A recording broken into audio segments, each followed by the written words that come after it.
Next gen YouTube நேயர்கள் அன்பர்கள் அனைவருக்கும் யோக பிரபாவின் அன்பான வணக்கங்கள். இந்த பதிவில் நம்ம எதை பற்றி பார்க்க போகிறோம் அப்படின்னா, குரு பயிற்சி 2026.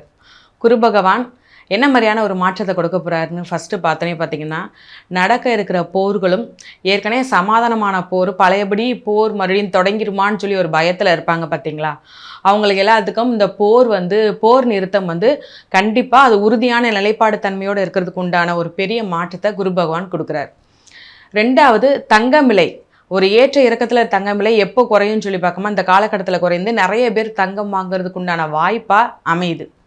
பொருளாதார முன்னேற்றம், கல்வி மூலமாக நிறைய ஒரு பெரிய முன்னேற்றத்தையும் நிறைய மாற்றத்தையும் கொண்டு வந்து தரப்போகிறது தான் நம்ம குரு பகவான். இதில் முக்கியமான வச்சோன்னா, வெளிநாட்டு பயணங்கள் அதிகமாக மேற்கொள்ளக்கூடிய ராசிகள்னு சொல்லி நிறையா இருக்குது. நிறைய இதுக்கு முன்னாடி தடங்களுக்கு ஏற்பட்ட எல்லாமே தடங்கள் இல்லாமல் ஒரு பெரிய பொருளாதார முன்னேற்றத்துக்கும் ஒரு பெரிய ஃபாரின் அந்த மாதிரி ஒரு ட்ரிப்பு, இந்த மாதிரியான சுற்றுலா தலங்கள், ஆன்மீக தலங்கள் போகிறதுக்குண்டான வாய்ப்பு இந்த குருப்பெயர்ச்சியில் நிறைய கிடைக்க போகுது. தொடர்ந்து வீடியோவை பார்த்துக்கிட்டே வாங்க. சிம்மராசி நேயர்களுக்கான குருப்பெயர்ச்சி பலன்கள். அதாவது எங்கே பார்த்தாலும் பார்த்திங்கன்னா, மனசில் பட்டதை டக்கு டக்குன்னு பேசி சுற்றி இருக்கிறவங்க எல்லாத்தையும் எதிரியாக பார்த்து வச்சாச்சு. அல்லது டைரெக்டாக அவங்க அட்டாக் பண்ணலைனாலும் மறைமுகமாக அட்டாக் உங்களுக்கு இருந்துக்கிட்டே தான் இருக்கும். ஏன்னா மனசில் பட்டதை டக்குன்னு பேசிடுவீங்க. இவங்களாம் நம்மளுக்கு என்ன, இவங்களாம் நம்மளுக்கு சாக்கி போட்டுக்கிருக்காங்க, எதுக்கு நம்ம மனசில் பட்டதை சொல்லித்தான் அவன் அப்படி ஒன்றும் எனக்கு சொல்லாமல் இருக்க வேண்டிய அவசியம் இல்லைன்னு சொல்லி ஒரு ஈகோ உங்களுக்கு இருந்துக்கிட்டே இருக்கும்.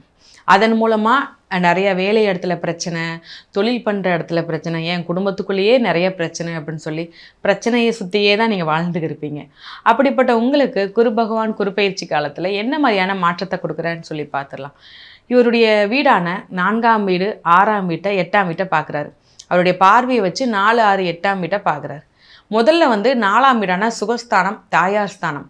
உங்களுக்கு சுகஸ்தானம் சூப்பராக இருக்க போகுது இந்த குரு பகவான் குருப்பெயர்ச்சி காலத்தில். அதாவது சொந்த வீடு, நிலம், இடம் வாங்கிறதுக்கு உண்டான வாய்ப்பு, இல்லை சொந்த வீடு கட்டுறதுக்கு உண்டான வாய்ப்பையும் ஏற்படுத்தி தராரு. சொத்துக்கள் உங்கள் கைக்கு வரப்போகுது. தாயார் வழி மூலமாக ஆதாயம் கிடைக்க போகுது. தாயார் வழி மூலமாக ஏதாவது ஒரு பண வரவு வரப்போகுது. அவங்க மூலமாக ஒரு உதவி. தாயாரோட பிரிஞ்சு இருக்கீங்கன்னா இந்த காலகட்டத்தில் தாயாருடைய சேர்றதுக்கு உண்டான வாய்ப்புகளை அதிகமாக ஏற்படுத்த போகிறாரு. மேலும் இவர் 6ஆம் வீட்டையும் பார்க்குறாரு.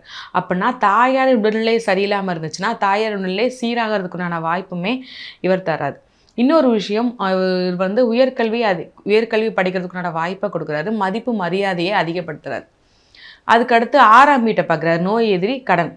இது பொதுவாகவே எதிரியாக இருக்கிறவங்க நட்பு பாராட்டுவாங்க. கடன் அடைக்கிறதுக்கு உண்டான வாய்ப்பை ஏற்படுத்துவார். நோய், உங்களுடைய உடல்நிலையில் உஷ்ணம் சம்மந்தப்பட்ட நோய் தான் அதிகமாக இருக்கும். அதற்குண்டான தீர்வு இந்த குரு பகவான் குருப்பெயர்ச்சி காலத்தில் கொடுக்குறாரு. இன்னொன்று பார்த்தீங்கன்னா, அந்த திருமணத்துக்கு பிறகு பிரச்சனை விவாகரத்து வரைக்கும் போயிடுச்சு, டிவோர்ஸ் வரைக்கும் போயிடுச்சு அப்படிங்கிற இப்போ உள்ள காலகட்டத்தில் குரு பகவான் குருப்பெயர்ச்சியில் நீங்கள் டிவோர்ஸ்க்கு ஏற்றுக்கலை, நான் கணவன் மனைவி சேர்ந்து வாழணும்னு நினைக்கும் போது அந்த டிவோர்ஸ் பிரச்சனை வேணாம், கேன்சல் ஆயிடுச்சு, கணவன் மனைவி ஒன்றா சேர்ந்து வாழ்கிறதுக்கு உண்டான வாய்ப்பாக இந்த காலகட்டம் குருப்பெயர்ச்சி உங்களுக்கு கொடுக்குது. பங்காளி சண்டைங்க, அது மூலமாக பேச்சுவார்த்தை இல்லாமல் இருக்கிறது. ஆனால் இந்த குருப்பெயர்ச்சியில் பங்காளி எல்லாத்தையும் ஒன்றா சேர்த்து ஒரு ஒற்றுமையான சந்தோஷமான ஒரு குடும்ப சூழலை ஏற்படுத்த போகிறாரு. மேலும் பார்த்திங்கன்னா, ஆயுள் போராட்டம் அனைத்தையும் சரி பண்ணுறாரு. ஒவ்வொரு இடத்துலையும் ஒரு வீட்டுக்கு வந்தாலே நிம்மதியே இல்லைன்னு சொல்கிற இடத்துல வீட்டுக்கு போனால் பரவாயில்லப்பா, பிரச்சனை இல்லாமல் இருக்குங்கிற ஒரு தைரியத்தை கொடுக்குறாரு. சரி, நிம்மதியாக போகலாம், கொஞ்சமாவது எந்தவித பிரச்சனையும் கொண்டு வராமல் இருக்காங்களே அப்படின்னு சொல்லி திடீர் அதிர்ஷ்டத்தை கொடுக்குறாரு. ஒரு ட்ரஸ்ட்டு, உங்களுக்கு ட்ரஸ்ட்டு மூலமாக ஏதாவது உதவி கிடைக்கும், இல்லை நீங்கள் ட்ரஸ்ட்டுக்கு உதவி பண்ணதுக்குண்டான வாய்ப்பு, இந்த மாதிரியான நிறைய பிரச்சனை. இன்னொன்று பார்த்தீங்கன்னா, இந்த கருத்தரிப்பு சம்மந்தப்பட்ட ப்ராப்ளம் இருந்திருக்கும். அப்படிப்பட்ட பிரச்சனைகளை உடல்நல குறைவு ஏற்பட்டிருக்கும்போது இந்த குரு பகவான் குருப்பெயர்ச்சி காலத்தில் அது சரியாகிறதுக்குண்டான வாய்ப்பையும் கொடுக்குறாரு. மேலும் ஏற்கனவே ஆப்ரேஷன் பண்ணியிருக்கு, அந்த ஆப்ரேஷன் பண்ணியிருக்கிற இடத்துல பிரச்சனை, இல்லை மறுபடியும் ஏதாவது ஒரு ஆப்ரேஷன் இந்த உள்ள காலகட்டத்தில் பண்ண சொல்கிறாங்க. அப்படி இருக்கும்போது பெரிதளவில் பயப்பட வேண்டாம், அது எல்லாமே சரியாகிடும். ஏன்னா அவர் ஆப்ரேஷன் பண்ணக்கூடிய சூழ்நிலையாலும் ஆப்ரேஷன் பண்ண வேண்டாம், சின்ன ஊசி மூலமாகவே சரி பண்ணிடலாங்கிற மாதிரியான விஷயத்த குரு பகவான் குருப்பெயர்ச்சி காலத்தில் உங்களுக்கு கொண்டு வர்றார்.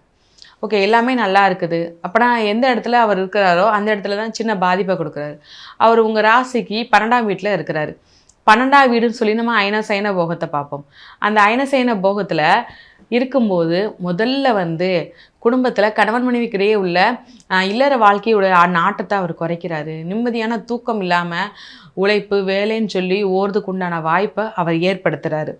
இன்னொரு வந்து பார்த்திங்கன்னா, சில பொருட்கள் வந்து மிஸ் ஆகிறதுக்கு உண்டான வாய்ப்புகள் இருக்குது. கொஞ்சம் அந்த இடத்துல வந்து கவனமாக இருக்கக்கூடிய சூழ்நிலை. எங்கேயாவது வெளியில் போகிறீங்க செய்கிறீங்க அப்படின்னா, நீங்கள் கொண்டு போகிற பொருளை பத்திரமா வச்சுக்கோங்க, கவனமாக வச்சுக்கோங்க. நீங்கள் என்ன வழிபாடு பண்ணால் சில பாதிப்புகள்லேருந்து குறையும்னு சொல்லி பார்த்தீங்கன்னா, சிவபெருமான் வழிபாடு பண்ணுங்கள். மேலும் சூரிய நமஸ்காரம் வழிபாடு பண்ணுங்கள். சூரிய நமஸ்காரம் டெய்லி காலையில் எழுந்துச்சி வழிபாடு பண்ணுங்கள். சிவன் கோவிலுக்கு போய் உங்களுக்கு இந்த மஞ்சள் தானம் கொடுங்க.